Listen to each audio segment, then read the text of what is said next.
last week we decided to look at mapping extensively. And in the process of looking at mapping extensively, we started from types of, we were able to define what a relation is, and then we also started looking at types of relations, okay? We said that we have, okay, let me just start from the beginning. So we were able to define what a relation is, and we said that a relation is the connection or association between between the elements of one set and the other set. Okay, so the relationship or the association or the link or connection between the elements of two different sets. Okay, so it means that you'll be comparing to establish an association between the two sets. For instance, if you take this particular set A or question A, which has sets A and B, we want to find out the relationship between A, which is mapping towards P, B, which is mapping to Q, C, which is mapping to Q again, and D, which is mapping to R. We want to establish a relationship. Establishing that relationship is what we call the relation of a given mapping, which is the relationship or the relation between two given sets. So I give an example here where I said that A and B, set A is just numbers from 1 to 4, and then sets B are just names of maybe students, people, or any local name, any human being. Okay, so if you want to establish a relationship, we can say that set A are maybe the ages of members of set B. So it means that if we even draw it and we decide to link Kofi to 2, it means Kofi is 2 years. We decide to link Amma to 1, it means Amma is what, 1 year old. AC to 4, it means AC is 4 years old, and obviously Yao will be 3 years old. But it's not always like that. Yao can also be 4 years old. Then we went ahead to look at some other examples. Okay, we went ahead to look at some other examples. Some of the examples, we looked at what P and Q. So we have colors, orange, blue, yellow, pink, and we have names. And we said that if you want to establish a relationship, we can say that Kofi mapping to blue might mean that set P are basically the favorite colors of what? Members of set Q. Okay. Then we went ahead to look at examples of types or types of what? A relation. Okay. And we said that we have about 4 of them. We spoke about the first one, which is one-to-one relation, and then we also spoke about the second one, which is one-to-many. And we said that the one-to-one is when a member from one set is linked to only one member from another set. Okay. We also spoke about many-to-one, where we say that 2 or more members of what? A given set is linked to just one member of another set. Okay, which means that the 2 or more members of a given set will have just one relationship with the elements of another set.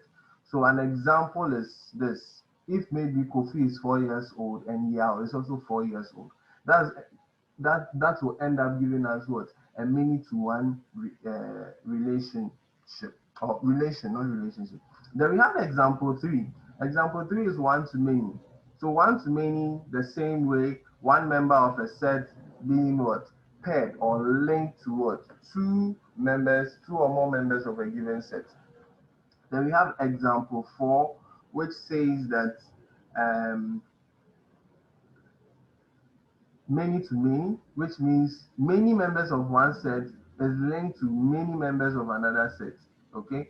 Then we went ahead to look at mapping in terms of diagram representation of mapping, and we said that there's a portion of mapping that is named as domain, and there's also a portion of the mapping diagram which is named as codomain. And we also looked at what the range is, and we said that the domain is actually where the arrow that is being used to indicate that there's a relationship between the two sets. Where the arrow begins from is called the domain, and where the arrow is heading to is called the codomain.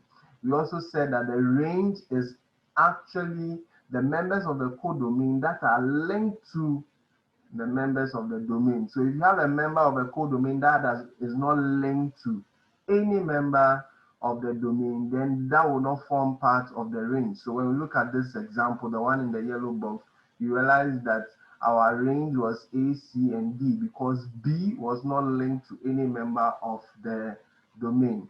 Okay, this is still the domain. Q, in this case, Q is still the domain, and then P is the codomain because it is where the arrow is coming from that is called the domain, and where the arrow is going to is called what? The codomain.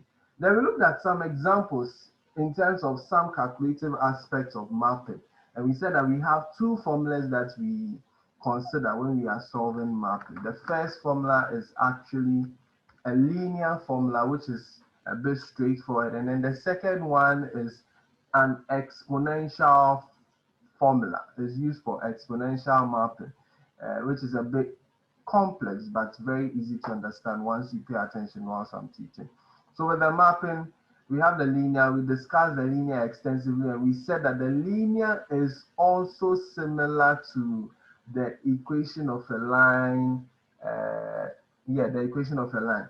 Okay, so this is the equation of a line. We said that the linear formula is linked to the equation of a line. This is the linear formula that we have here. So this linear formula, we labeled it nicely. I actually saw Jessica's one and I realized that most of you labeled it nicely. That's very good. So we know the constants, that's the y and the x, and I gave examples why it needs to be y and x being inside and not changing. And then we also looked at how to find the a and how to find the b. We also looked at some examples, and to kickstart today's lesson, we will quickly take another example that we are going to use the linear formula to solve, so that to serve as a reminder or revision for us before we go to the exponential mapping formula. So to kickstart, we're going to take another example. But before then, if you have, you can start. Okay, so yes, we went through all these examples. So I'm going to take a question that involves the linear mapping, and then we are going to solve. Okay, so let's assume we have, so I'll choose the blue marker. So x mapping to y. Okay, and then we have the domain 9, 10, 11. Oh, I'm supposed to write 11. I didn't write 12. 11, 12, 13. And then we are saying that all this is being mapped to -4, 1, 6, 11, and then 16. And then we said that the first thing you need to do is to write the formula down. So writing the formula down, it is y equal ax plus b. We know the meaning of a, we know the meaning of b. A is the same as gradients, which has a formula of y2 minus y1 all over x2 minus x1. So in order to be able to get our a, we are going to be using this. What we need to do now is that we need to pick our y2, y1, x2, x1. So randomly you can write here, so we'll do the y first. So y1, y2, then we'll do the x, its corresponding x, so it will be what? x1, x2. Then we are going to take those numbers and fix it into the formula. So we are assuming that we are finding a. So a is now going to be, so y2 was 6, the one we chose was 6, y1 was 1, and then we have x2 was 11, and then x1 was 10. When we do this calculation, we'll end up getting a to be 5 over 1, which is the same as what? 5. So we said that once we get our a, we are going to take this a and fix it back into the formula. So I'm going to write the formula here. This time you're not going to bring a, but you're going to bring the value of a. So 5x plus what? B. Then now the next thing is we need to find the value of B. So finding the value of B, we need to go back to our mapping and then choose any pair, any corresponding pair. So to help you have confidence in dealing with what? The negatives. I'm going to choose the one that has a negative in it, but feel free, you can go and choose the 12 and the 11. You can even choose the one that you've used already. You can even choose the last one, but I will choose the 9 and the 4. So which means that wherever I see X, I'm going to put 9 there. Wherever I see Y, I'm going to put negative 4 there. So it means this is going to be negative 4 equal 5 into brackets 9 plus what? B. So now B is the only variable in this equation. So we'll go ahead and then simplify this one. So in the process of simplifying that, we are going to multiply. Okay, so negative what? 4. This 5, 9, that will give us 45 plus what? B. And then we are going to group like 10. So we'll send the 45 to this side. Another thing you can also, we'll send the 45 to this side. So we'll do 4 minus, it's positive here, so minus 45 equals B. Then we have to write it well. So minus 4 minus 45. And the minus 4 means you owe 4 cedis and you owe 45 cedis. So in all, you'll be owing 49 Ghana cedis. So owing 49 Ghana cedis. This is our B. So we'll do the same thing. We're going to fix this B back into the formula. Okay, so I think this is the formula. So I'm going to fix B back into the formula. So it becomes Y equal 5x plus into brackets negative what? 49. And then we'll write it well so that we'll do our integer operations to get it simplified. So it becomes Y equals 5x minus 49. Y minus because negative and positive multiplying will give us negative. Positive and negative multiplying will give us what? Negative. So this will be our final answer, which will be our rule. Okay, so our rule is Y equals 5x minus 49. What does it mean? It basically means that if I should pick any value of X and I fix it here, I should get its corresponding value of Y. So if I fix 12 here, 12, 5, 60, 60 minus 49, that is 11. Okay, so it is correct. Now we want to look at some aspects of this linear. Before we start with the exponents, we want to look at some aspects of this linear equation or linear mapping, the formula for finding the rule for the mapping. But before then, I want to find out if. So we are going to go ahead and then look at the exponential mapping. So exponential mapping, you can write in your notebook as the topic, which is supposed to be the subtopic, exponential mapping. So with this one, we are concentrating on how to find the rule. So finding the rule, okay? So finding the rule. And then we said the formula is, let me use a different color. The formula is Y equal B R all raised to the power X minus A. Now we want to find out what B is. We also want to find out what R is. We also want to find out what A is. Okay? We want to find out what B is. We want to find out what R is. We also want to find out what A is. Okay? So in order to do that, we'll look at how to find B. How to find B. And to find B, basically, B is the first term. So please, you can write the first term of the Y value.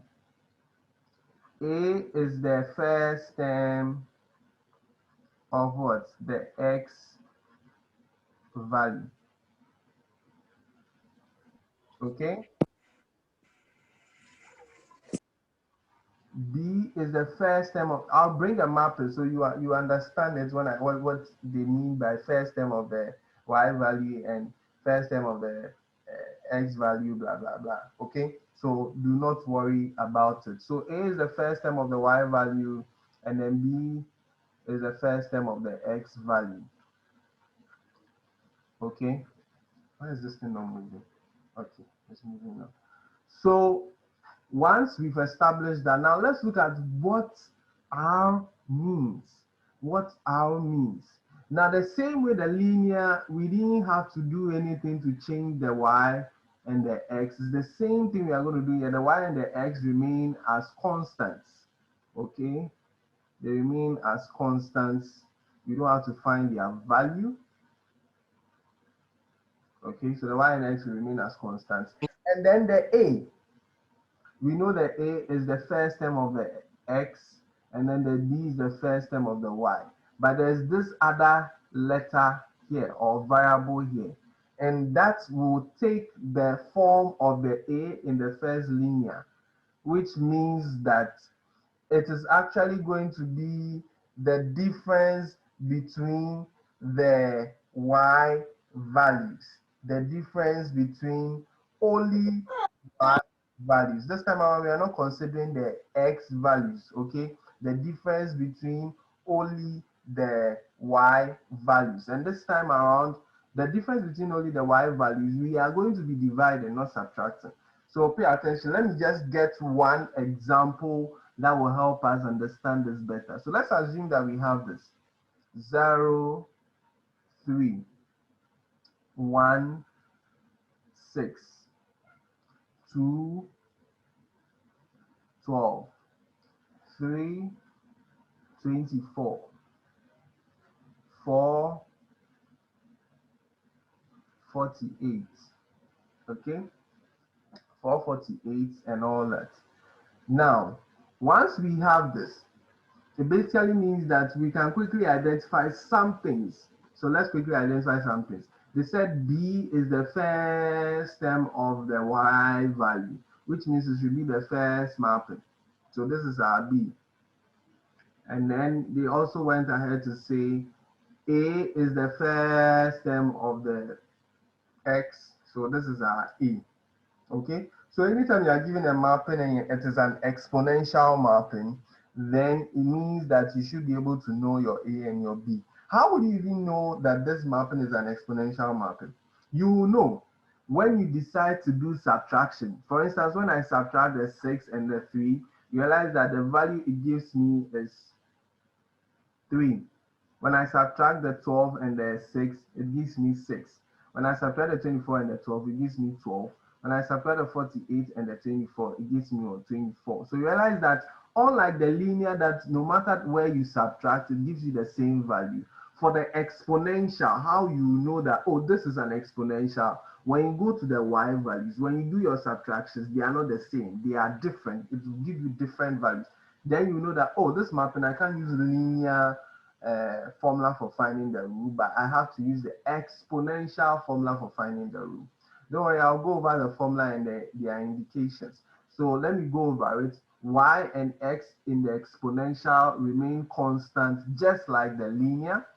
The B is actually the first mapping for y. And then the A is the first mapping for x, as I have indicated. The R is actually the difference in the y. And this time, the difference in the y, we are dividing, we are not going to be subtracting. So it means that if I decide to take 3 and 6, it's going to be R equals 6 over what? 3. If I decide to take 12 and 6, it's going to be 12 over what? 6. If I decide to take 24 and 12, it's going to be 24 over 12. If I decide to take 48 and 24, it's going to be what? 48 over 24. Now the R should be the same no matter which value you take. So this will give us 2, this will also give us 2, this will give us 2, this will give us 2. 12 here 1, 12 here 2, 6 here 1, 6 here 2, 3 here 1, 3 here 2, 24 here 1, 24 here 2. So the R remains the same no matter the value you take. Just remember that the R, we are not subtracting, unlike the linear that we were subtracting to find the e, the r in this exponential, we are dividing the y values, only the y values. Okay, I'll go over it. So we are going to use all this to answer the question here. What is the rule for the mapping that has been written? And I'm going to indicate this as example 1. Okay, so without wasting time, the first thing is that we're going to write our formula down. So our formula is y equals dr raised to the power x minus a. And mind you, JHS, you are not only going to get the linear, you will sometimes get the exponential. And when you are bringing the exponential, they might not bring the exponential in objectives, but they'll bring it in subjectives and maybe attach 5 marks, 6 marks to it, because they know the exponential is not every teacher who likes to teach the exponential, because most of the teachers do not really like working with this kind of formula. They like teaching what the guess. So it becomes a bit complicated for the students. So they either ignore it and do not teach it. So if they are bringing it, they will bring it in section B. So let's actually take this serious. So now we know where to get our B, we know where to get our A, we know how to get our R. For X and Y, we don't need to bother about it. So from what the mapping we've been given, we know our B to be 3. And then our R is what? 2. Please, it is multiplication, okay? Then our X is 0. So 0, our X is 0, and then our X is 2, sorry. Our X is 2. Our X is 2, and then our A is what? 0. This is the A. The A is 0, the Y, which is the B, is 3. Okay, so once we've established this, then we'll go ahead to simplify. To simplify, this basically means that our formula is going to be 3 multiplied by 2 raised to the power. Oh, I think I've made a mistake. Sorry. The X is a constant.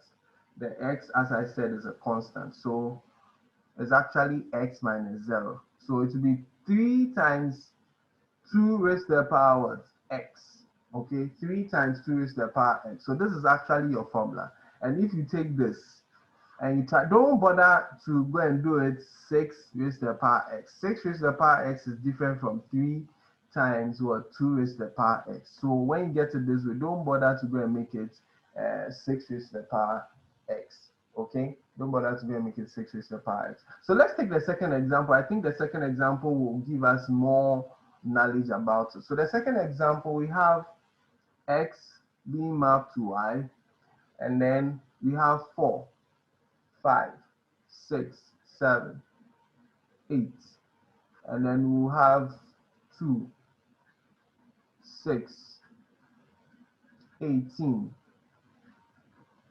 54, and then 1, 2, 6. So when you look at this closely, you realize that if this cannot be linear, because 6 minus 2 gives me 4. Okay, 6 minus 2 gives me 4. 18 minus 6 is going to give me 12. That's way too big. Okay, 54 and 18. Now I'll get over 30 plus. So this cannot be a linear graph. So once you get the light bulb that, hey, this is not a linear graph, the next thing you do is to just take your pen or pencil, put the formula down. We said the formula is y equals br raised to the power x minus a. Very simple. So please, if you have to chew this formula, chew it, because this is actually what is going to help you get a rule for exponential if it should appear. Okay, so let's take the formulas serious. Now we've already indicated that when you have something like this, then it basically means that, let me choose pink. It basically means that this y is this y is a constant, so you don't have to change it or do anything to it. This x is also a constant, so you don't have to change it or do anything to it. But the things we are actually looking for will be the B, the R, the A. Okay. Now we said that the B, A comes first, so A should go to X. So A is actually the first mapping for X. And then B is actually the first mapping for what? Y. So this is A, and then this is B. Then the R is actually the division of the Y values. Okay, so this will be, the first one is going to be 6 divided by 2, followed, or 18 divided by 6, or 54 divided by 18, or 162 divided by 54. Do not bother going all the way because your R is always going to be the same. Okay, it is not going to change. Now, when we do all this, 2 will go here, 1, 2 go here, 3, 6 will go here, and 6 will go here, 3. So once you get 3, 3, 3, then you realize that yes, my R is correct.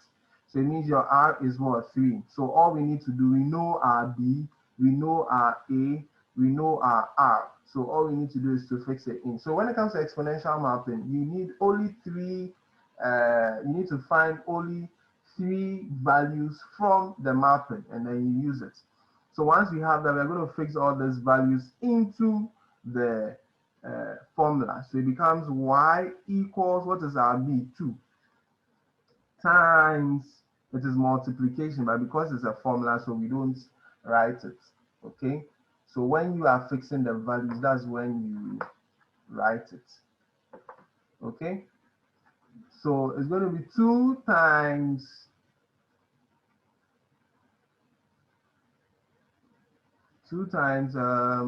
they just prompted me that it's left with 10 minutes, but I can see some plenty numbers at the top.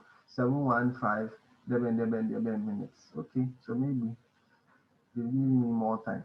So it's left with 2, so it will be 2, which is our B. 2 times our R is 3, 2 times 3, then we have our X to be the same, minus A, which is going to be what?